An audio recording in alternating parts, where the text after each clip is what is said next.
আমরা আগের ভিডিওতে লোগো মকআপ শিখেছিলাম, যা ছিল লিমিটেড। আপনি চাইলেই নিজের ইচ্ছা মতো ব্যবহার করতে পারতেন না। তবে আজকের এই ভিডিওতে আপনাকে এমন একটি মজার ট্রিক শিখিয়ে দেব যাতে আপনি হাজার হাজার মকআপ ফ্রিতেই ব্যবহার করতে পারেন এবং কোনো প্রকার কপিরাইট ছাড়া।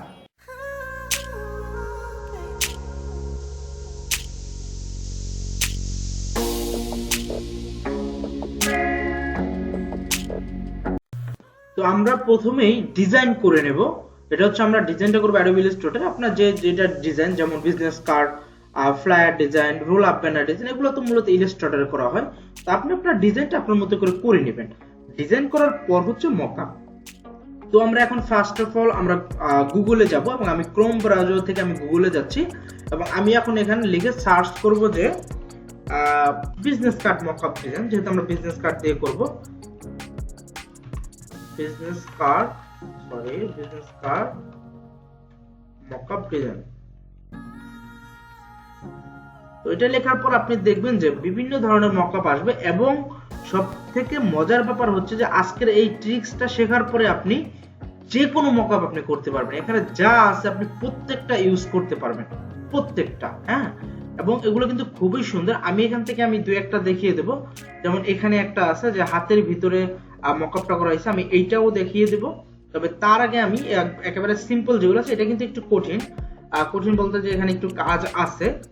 তো তার আগে হচ্ছে আমি সিম্পল যেগুলো আছে সেটা আমি দেখাই দিলে আপনারা জিনিসটা সহজে বুঝতে পারবেন। যেমন এই যে এখানে যে দুইটা ডিজাইন আছে, ঠিক আছে, ভিন্ন ভিন্ন ডিফারেন্ট ডিজাইন। তো আমরা যদি এখানে আমাদের ডিজাইনটা রাখতে চাই তাহলে কিন্তু জিনিসটা দেখতে আরো অনেক সুন্দর লাগবে, অ্যাট্রাকটিভ লাগবে এবং বায়ার কিন্তু এটা পছন্দ করবে। তো এই জন্য এখানে যদি আমাদের এই ডিজাইনটা রাখতে চাই তাহলে আমরা কি করতে পারি? প্রথমেই আমরা রাইট বাটন ক্লিক করে কপি ইমেজ করে নেব, মানে আমরা এই ইমেজটাকে কপি করব। ভালোভাবে মনোযোগ দিয়ে শুনুন। আমরা প্রথমে এই ইমেজটাকে কপি করব, তারপরে আমরা যাব ফটোশপে এবং ফটোশপ থেকে আমরা একটা পেজ দেব নিউ থেকে। আমরা যদি প্রথমে কপি করি তাহলে ওটার সেম সাইজ এখানে চলে আসবে। তারপরে ওকে, স্টেপগুলো ফলো করুন। প্রথমে আমরা ছবিটাকে কপি করব, তারপরে আমরা ফটোশপ থেকে আমরা ফাইল থেকে নতুন একটা পেজ নেব, তারপর আমরা কন্ট্রোল ভি দিয়ে পেস্ট করে দেব যে পিকচারটা আমরা নিয়েছিলাম। ওকে, এরকম। তো আমরা এখান থেকে কোথাও একটা গন্ডগোল হয়তো বা হয়েছে, এমনটা হওয়ার কথা ছিল না। তো আমরা আবার এটাকে কপি ইমেজ করব, সেম হওয়ার কথা ছিল 1200/675। আমরা এখানে আবার কপি ইমেজ দিলাম এবং এখান থেকে আমরা 1200/675, ঠিক আছে, আমরা ওকে দিলাম। তারপর হচ্ছে আমরা কন্ট্রোল ভি দিয়ে পেস্ট করে দেব। ওকে, দেখেন যে খুব সুন্দরভাবে চলে আসছে, একেবারে সেম সাইজে চলে আসবে। তারপর আমরা যেটা করব, এই ইমেজটাকে আমরা আরেকটু কোয়ালিটি ফুল করব এবং সেটা করার জন্য আমরা যাব ইমেজ থেকে যাব ইমেজ সাইজ। হ্যাঁ, আমরা ইমেজ সাইজে যাব। তারপরে এখান থেকে দেখি, এখান থেকে আমরা 72 আছে রেজুলেশন, আমরা এখান থেকে রেজুলেশন করে দেব 300 এবং এখান থেকে আমরা ওকে প্রেস করে দিলে এটা আরেকটু কোয়ালিটি ফুল হবে। তখন আপনি জুম করলে এটা সুন্দর দেখাবে। একটু সময় নিচ্ছে, ধৈর্য ধরুন। ওকে, দেখেন যে জুম করলেও কিন্তু স্পষ্ট দেখা যাচ্ছে। তো এটা আনার পরে আমাদের যেটা করতে হবে, আমরা যেই ডিজাইনটা করব সেই ডিজাইনের সাইজ অনুযায়ী আমরা এখানে দুইটা রেক্টেঙ্গেল নেব। তো আমাদের ডিজাইনটা ছিল কি, বিজনেস কার্ড ডিজাইন। তো এই বিজনেস কার্ড ডিজাইনের সাইজ আমরা মূলত জানি 3.5/2 ইঞ্চি। তো এইটা ধরেন যে আমরা জানি না, তাহলে আমরা কিভাবে জানবো? সেটা জানার জন্য আমরা আর্টবোর্ড টুলে ক্লিক করব এবং কিবোর্ড থেকে এন্টার বাটনটা প্রেস করব, জাস্ট এন্টার। তাহলে দেখবেন যে আপনার এখানে সাইজ চলে আসবে 3.5/2। এখন এই সেম সাইজের একটা রেক্টেঙ্গেল আপনার ফটোশপে নিতে হবে, এই যে এখানে। তো আমরা যেটা করব, আমরা এখান থেকে একটা রেক্টেঙ্গেল নেব এবং একটা ক্লিক করব। ক্লিক করলে আমরা এখান থেকে দিতে পারবো, আমরা ওয়াইড দেব 3.5 এবং অবশ্যই আইএন লিখে দিতে হবে। তারপর আমরা এখানে লিখব 2 আইএন, তারপর আমরা এন্টার প্রেস করে দেব। ওকে, তো এন্টার প্রেস করে দেওয়ার পর আমরা এখানে একটা রাখলাম এবং আলটা চাপ দিয়ে আমরা আরেকটা কপি করে নেব, কারণ এখানে আমাদের দুইটা কার্ড, আমাদের এখানে যতগুলো থাকবে ততগুলো আমাদের কপি করতে হবে। তারপর আমাদের প্রথম কাজ হবে, দেখেন এখানে ভালোভাবে খেয়াল করেন, আমাদের এগুলোকে রাইট বাটন ক্লিক করে কনভার্ট স্মার্ট অবজেক্ট করে দিতে হবে। ওকে, দুটোটাকে আমরা কনভার্ট স্মার্ট অবজেক্ট করে দেব এবং আমরা এগুলো নাম দিয়ে দিতে পারি। এখানে রেক্টেঙ্গেল 1 আছে, আমরা এখানে এটা দিয়ে দিই রেক্টেঙ্গেল 2, তাহলে সুন্দর হবে। ওকে, দুইটা নাম দিয়ে দিলাম এখন এই রেক্টেঙ্গেল 1টাকে আমরা কন্ট্রোল টি প্রেস করব। এটা কিন্তু কনভার্ট স্মার্ট অবজেক্ট করার পরে আপনি ছোট বড় করবেন, আর নয়তো কিন্তু ডিজাইন মিলবে না। তো তারপর আমরা যেটা করব, রাইট বাটন ক্লিক করে আমরা ডিস্টর্ট ক্লিক করব এবং আমরা জুম করে করে এখন এটাকে মিলিয়ে দেব। এই কর্নার এখানে, এই কর্নারটা এখানে, এই কর্নার থাকবে এখানে। জাস্ট আমরা কোন রকম ভাবে আগে দেই, তারপর হচ্ছে আমরা এখন জুম করে মিলাবো। এখান থেকে আমরা কর্নারটা খুব সুন্দরভাবে, ওকে, এখানে সুন্দরভাবে হয়ে গেছে। তারপরে এদিক থেকে আবার ওকে, তারপর আমরা এখানে দেখি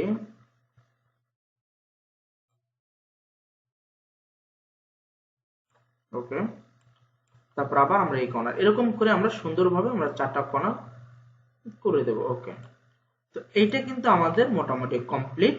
তারপর আমরা রেক্টেঙ্গেল 2 এটাকে আবার control T right button click করে আমরা ডিস্টর্ট ক্লিক করে দেব এবং আমরা এই কর্নারটা নিয়ে যাব এইখানে, এই কর্নারটা নিয়ে যাব এইখানে এবং এইটা এই পাশে, আবার এই কর্নারটা আমরা এখানে নিয়ে যাব।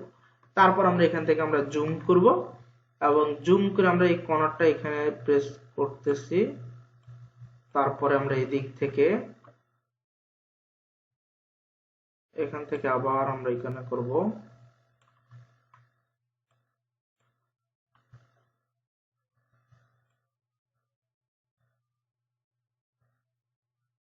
ওকে, তারপর আমরা এখান থেকে বাস, তারপরে টিক মার্ক।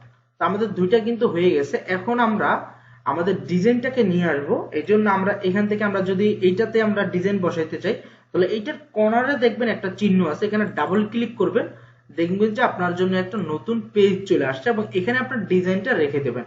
তো এই জন্য আপনার ইলাস্ট্রেটরে যে ডিজাইনটা আছে এটাকে আপনি ফাইল থেকে এক্সপোর্ট থেকে আপনি জেপিজিতে এটাকে সেভ করে নেবেন। জেপিজিতে যদি আপনি সেভ করে নেন তাহলে আপনি এটা ব্যবহার করতে পারবেন। তো আমি জেপিজিতে সেভ করে নিয়েছি। এখন হচ্ছে আমি যেটা করব, আমরা ফাইল থেকে, ফটোশপে ফাইল থেকে ওপেন করব এবং ওপেন থেকে আমরা কি করব, আমাদের পিকচারগুলো নিয়ে আসবো। তো আমি এখানে একটা নিয়ে আসলাম, প্রথম যেটা আছে, এবং এটাকে আমি জাস্ট আমরা টান দিয়ে এই পেজের উপরে রেখে দিয়ে আমরা এই পেজটাকে কাটা দেব এবং এটাকে আমরা সুন্দরভাবে মিলিয়ে দেব। এবং আমরা সেম সাইজটা নিয়েছিলাম, এই জন্য আমাদের সুন্দরভাবে মিলতেছে। এই জন্য মূলত আমাদের সেম সাইজটা নেওয়া উচিত। তারপর আমরা কন্ট্রোল এস চাপ দিলে আমাদের এটা সেভ হয়ে যাবে এবং এইখানে চলে আসলে আমরা দেখব যে আমাদের এই ডিজাইনটা অলরেডি তৈরি হয়ে গেছে এবং আমাদের এইটা যেহেতু শেষ, আমরা এটা কাটা দেব। আবার আমরা দ্বিতীয়টা করতে চাইলে দ্বিতীয়টার এই কর্নারে ডাবল ক্লিক করব এবং এইটাকে আমরা এই সাইডে মিলিয়ে দেব এবং আমাদের ফাইল থেকে ওপেন প্রেস করে আমাদের ডিজাইনটা নিয়ে আসবো। তারপর আমরা টান দিয়ে আমরা এই সাদা পেজে রেখে আমরা এটাকে কেটে দেব এবং এটাকে সুন্দর করে রেখে আমরা কন্ট্রোল এস দিতে পারি অথবা আমরা ফাইল থেকে সেভও চাপ দিতে পারি। তো দুইটা একই। তো এখানেও দেখবেন যে এটা কিন্তু হয়ে গেছে। এখন কিন্তু আপনার ডিজাইনটা অনেক অ্যাট্রাকটিভ লাগতেছে এবং এটা কিন্তু বায়ারের কাছে খুবই ভালো লাগবে। তো এইভাবে মূলত আপনি বিভিন্ন মকআপ কাস্টমাইজ করতে পারেন এবং এটা আপনি সেভ করার জন্য ফাইলে যাবেন, ফাইল থেকে সেভ অ্যাজ, এবং সেভ অ্যাজ থেকে আপনি যেখানে সেভ করে রাখতে চান এখান থেকে আপনি জেপিজি নেবেন এবং জেপিজি নিয়ে আপনি এখানে আপনার মন মতো নাম লিখে দেবেন। তাহলে হচ্ছে কি আপনার জেপিজিতে সেভ হবে। যেমন আমি কিছুক্ষণ আগে একটা বাইরের কাজ করেছিলাম, সেটা আমরা এই জায়গায় এভাবে মকআপ করেছিলাম সেম সিস্টেমে। ওকে, একটা ইউটিউব থাম্বনেলের কাজ করেছিলাম এবং এটা কিন্তু মকআপ করেছিলাম। তো এইভাবে আপনি সেভ করবেন। আবার যদি আপনি চান যে এই সেম মকআপটা আপনি বিভিন্ন ডিজাইন ইউজ করবেন, যেমন এই ডিজাইন আপনি এটা ইউজ করছেন, আবার 2 দিন পর আরেকটা ডিজাইনে সেম মকআপটা ইউজ করবেন, সেক্ষেত্রে আপনি যদি এটাকে সেভ অ্যাজ থেকে ফাইলটা সেভ করে রাখেন পিএসডি ফাইল, তাহলে আপনি এটা সব সময় ব্যবহার করতে পারবেন। যেমন আমি যদি এখানে পিএসডি ফাইলে সেভ করে রাখি, আমি লিখলাম যে প্রজেক্ট 1, ঠিক আছে, প্রজেক্ট 1। তারপর আমি যদি এটাকে সেভ করে রাখি এবং আমি ধরেন এটাকে কাইটা দিলাম, মানে হচ্ছে আজকে আমার কাজ শেষ এবং আমি 1 সপ্তাহ পরে আমি আবার ওপেন করলাম, আমি সেম মকআপটাতে আমি আমার ডিজাইন বসাবো, তাহলে এই পুরো টোটাল কাজটা করা লাগবে না। আপনি জাস্ট ফাইল থেকে ওপেন প্রেস করবেন এবং এখান থেকে আপনি এই যে ফাইলটা সেভ করছিলেন এই ফাইলটাকে জাস্ট ওপেন করে নিয়ে আসবেন। তাহলে দেখবেন যে আপনার ফাইলটা পুরোপুরি রেডি। আপনি জাস্ট এখানে ডাবল ক্লিক করে আপনি এই ডিজাইনটার জায়গায় আপনার নতুন ডিজাইনটা বসায়া কন্ট্রোল এস সেভ করে দিলে কিন্তু হয়ে যাবে। এভাবে মূলত আমাদের মকআপ গুলো করতে হয়, কাস্টমাইজ মকআপ। তো আমরা এখন আরেকটা মকআপ দেখব, সেটা হচ্ছে ওই যে একটু আগে বললাম যে মানুষের হাত যেটা ছিল এটা একটু কমপ্লিকেটেড তবে সহজ। ওকে, সেম সিস্টেম। আমরা দেখি যে আরেকটু কঠিনটা নিতে পারি কিনা।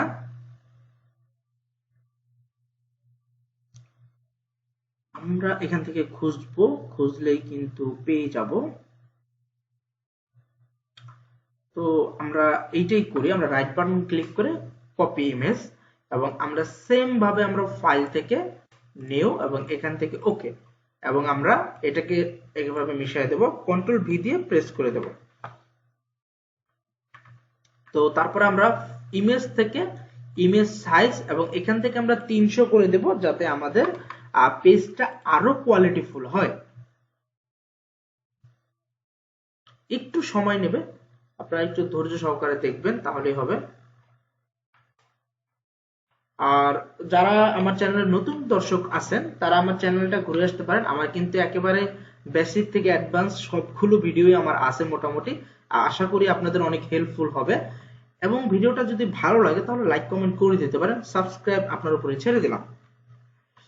তো এখন আমরা যেটা করব, আমরা এই বিজনেস কার্ডের আমরা সাইজটা নেব, সেটা হচ্ছে আমরা এখানে ক্লিক করে কি করব, 3.5 IN দেব, মানে হচ্ছে ইঞ্চি, এবং হাইট দেব 2 IN। তো আমরা যেই ডিজাইন করব সেই ডিজাইনের যে সাইজ সেম সাইজটা আমরা এখানে দেব। যেমন এটা যদি আমরা ফ্লায়ার ডিজাইনের করতাম তাহলে ফ্লায়ার ডিজাইন কি A4, A4 এর যে সাইজ সেম সাইজটা আপনি এখানে দিয়ে দিতেন। এখান থেকে convert smart object, control T, right button click করে ডিস্টর্ট, এবং এখান থেকে আমরা এই পয়েন্টে একটা ক্লিক করব, এই পয়েন্টে মিলিয়ে দেব। তো আমরা আপাতত এভাবে দিতেছি, তারপর আমরা আবার মিলাবো। এবার হচ্ছে আমরা জুম করব,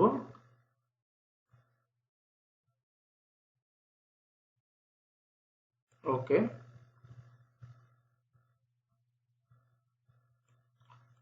আবার এখান থেকে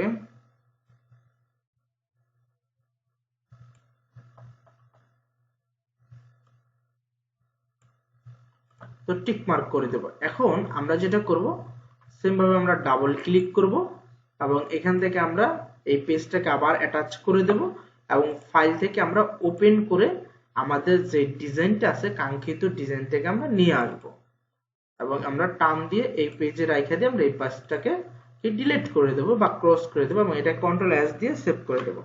এখন যদি আমরা এখানে আসি, আমরা দেখব যে আমাদের ডিজাইনটা কত সুন্দর লাগতেছে, যে বাস্তবে ডিজাইনটা কেমন সেটা কিন্তু আমরা বুঝতে পারতেছি। ওকে, তো এখন হচ্ছে গিয়ে একটু কাজ আছে।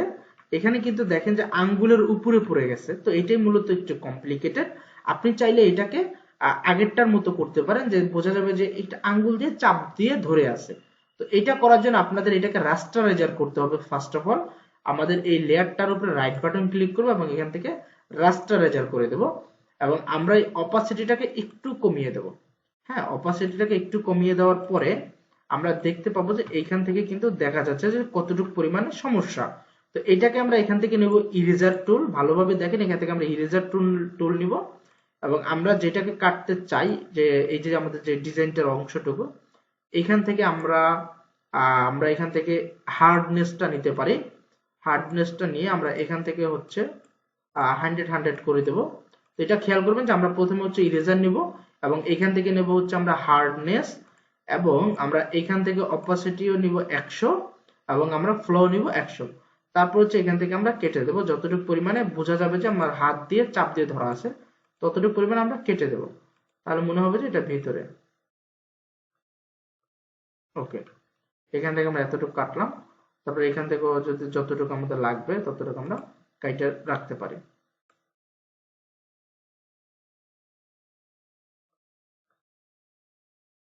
ওকে, তারপরে এখানে একটু আছে, এই যে দেখতে পাচ্ছেন, এটা কিন্তু স্পষ্ট বোঝা যাচ্ছে। হ্যাঁ,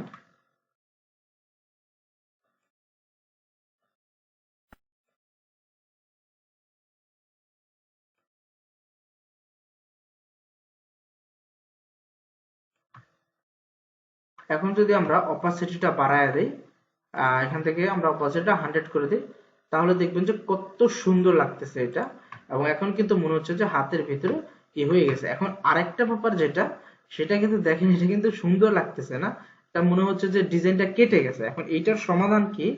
এটার সমাধান হচ্ছে আমাদের আরেকটু কমপ্লিকেটেড করে আমাদের কাজটা করতে হবে। তো এটা আমি দেখাচ্ছি। আমরা কন্ট্রোল জেড প্রেস করে আমরা পিছনে চলে যাব, একবারে আগের জায়গায় চলে আসলাম। এখন হচ্ছে আমরা এখান থেকে সিলেক্ট করে তারপর হচ্ছে আমরা কাটবো, তাহলে এই সমস্যাটা হবে না। এর জন্য আমরা নিব পেন টুল। পেন টুলে আমরা এখান থেকে পাথ নিব এবং এইখান থেকে ক্লিক করব। ক্লিক করে আমরা এখান থেকে পেন টুল দিয়ে সিলেক্ট করে দেব জায়গাটা, যাতে আমাদের এলোমেলো এলোমেলো না লাগে। ওকে, তারপর আমরা এখান থেকে সিলেক্ট করার পর আল্টা চাপ দিয়ে একটা ক্লিক করব। তারপর হচ্ছে এই যেভাবে, তারপর হচ্ছে আমরা এখান থেকে সিলেকশনে চাপ দেব, এখান থেকে ওকে। এবং এখন আমরা এই জায়গাটা যদি আমরা ইরেজ করে দেই, এখন যদি আমরা জায়গাটা ইরেজ করে দিই তাহলে আর ওইরকম সমস্যাটা মনে হবে না। ওকে, তারপর হচ্ছে আমাদের আবার এই যে সেম জায়গাটা, এটা আমরা পেন টুল নেব। পেন টুল নিয়ে আমরা সিলেকশন করে নেব।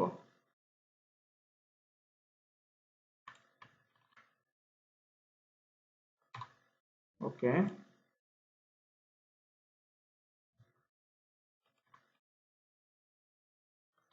তারপর আমরা সিলেকশনে ক্লিক করে আমরা জাস্ট এখান থেকে ইরেজারটাও কাটতে পারি। আবার ব্যাক স্পেস দিলেও কিন্তু জায়গাটা কাটে যাবে। এখন কন্ট্রোল ডি প্রেস করলে আপনি এখন দেখবেন যে এটা কিন্তু এখন স্মুথলি হয়ে যাবে। এখন কিন্তু আগের যে সমস্যাটা ছিল যে উদ্রা খুদ্রা হচ্ছিল বাংলা যেটা বলে, সেটা কিন্তু এখন আর কিন্তু নাই। এখন কিন্তু খুব স্মুথ ভাবে কাজটা হয়েছে। তো এইভাবেই মূলত আপনি এই ডিজাইনগুলো মকআপ করতে পারেন এবং খুব সুন্দর কিন্তু মকআপটা হবে। এবং আপনি যদি আরেকটু অ্যাট্রাকটিভ করতে চান, এটাকে যদি আরেকটু লাইট করতে চান, তখন আপনি কন্ট্রোল এল প্রেস করতে পারেন কিবোর্ড থেকে। তারপর হচ্ছে কি আপনি এখান থেকে দেখবেন যে এখান থেকে আপনার কালার লাইট এটা কমবে বাড়বে, ঠিক আছে? এখান থেকে লাইট কমাইতে বাড়াইতে পারবেন। ওকে, এগুলো আপনারা দেখে নেবেন যেখান থেকে লাইট বাড়তেছে। ওকে, তাহলে দেখবেন যে আপনাদের ডিজাইনগুলো কিন্তু আরো সুন্দর দেখাবে। এবং আপনি যদি এই লেয়ারটা ক্লিক করে এখন যদি কন্ট্রোল এল প্রেস করেন, তাহলে পিছনেটা আরো ডার্ক এবং লাইট করতে পারবেন। যে আরো ডার্ক করলেন, দেখেন পিছনেটা আরো ডার্ক করলাম, আমাদের ডিজাইনটা কিন্তু আরো ফুটে উঠছে। তো এরকম বিভিন্ন টাইপ আপনি করতে পারেন। আবার যদি চান যে পিছনের যে সাবজেক্টটা আছে ওইটাকে আপনি একটু কালার চেঞ্জ করবেন, তখন আপনারা এই পয়েন্ট থেকে আপনারা এখান থেকে কালার ব্যালেন্সে ক্লিক করবেন এবং এখান থেকে আপনি কালারটাকে ব্যালেন্স করতে পারবেন। এখান থেকে যদি আমি কালারটাকে দেখেন যে কালার কিন্তু চেঞ্জ হচ্ছে পিছনের কালারটা। তো এইভাবে হচ্ছে আপনার ডিজাইনটাকে আরো সৌন্দর্য বানাইতে পারেন এবং এটা কিন্তু বাইরের কাছে অনেক অ্যাট্রাকটিভ হবে। তো আমি মনে করতেছি যে আমার ভিডিওটা আসলে অনেক হেল্পফুল, কারণ আমার কাছেও ভিডিওটা বানাইতে খুব ভালো লাগছে যে আপনাদের কিছু শেখাচ্ছি। তো যদি আপনার কাছে মনে হয় যে ভিডিওটা আসলেই হেল্পফুল, তাহলে অবশ্যই লাইক কমেন্ট করে দেবেন। তাহলে ইউটিউবও ভাববে যে আসলে ভিডিওটা হেল্পফুল, তাহলে ইউটিউব আরো মানুষের কাছে এটা পৌঁছাবে। তো আজকের মতো এই পর্যন্তই থাকুক। সবাই ভালো থাকবেন, সুস্থ থাকবেন। আল্লাহ হাফেজ।